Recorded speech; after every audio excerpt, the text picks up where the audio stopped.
Hi, ik ben John Petters. Ik ben hier van de Staatman gekomen en ik dacht ik würde het hier aufnehmen. Du sind ein paar sehr bekannte Verse in der Bibel, aber vielleicht kannst du die noch nicht. Vielleicht hast du mal gefragt, was Gott die gleich. Vielleicht denkst du, wenn du alles was recht tun, dann wird Gott die gleichen. Aber wenn du einen denkst, was recht tun, was dann? Manchmal gehen wir in ons Leben Betrag und Meid und haben schwere Losmaterial. En vallen keine Leute von Gott. Dat sage ich in Matthäus 11, Vers 28. Kommt alle naar mij, dat je in je zware last doen gaan. En bedreigd en mooi zijn en ik wil je teruggeven. Ik heb lang zo geleefd waar ik bedreigd werd in mijn leven. En dacht zo, wanneer ik niet alles weer recht doen, dan wordt God mij niet gleichen. Dan wordt ik nog moeilijk in Himmelland gaan. En ik wil dan niet dat je leven kan gaan. Waar moet zijn wat dat zegt in Johannes 3, Vers 10. God zijn Leute voor deze wereld. Wie zo groot.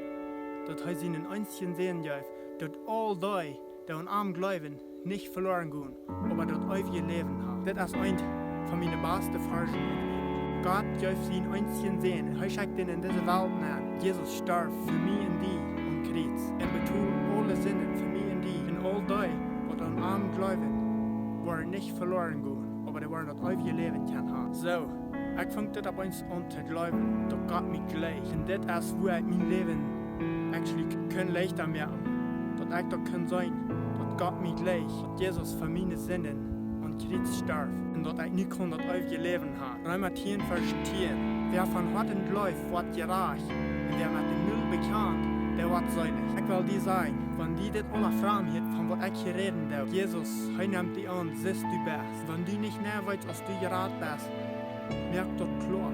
Dat zeg ik wieder in Römer 10, Vers 13. Wilt wir einmal den Herrn die Namen anrufen, wat seilig worden. Ich würde so sein, ruf Jesus an. Jesus, hij starb für dich an Kreuz. Nimm Jesus nu an und glaub dat hij für deine Sinnen als an Kreuz gestorben, dat hij all deine Sinnen hat betont. Und dann kannst du das ewige Leben haben. Ich wünsche dir einen schönen Tag wieder, Gott segne dich.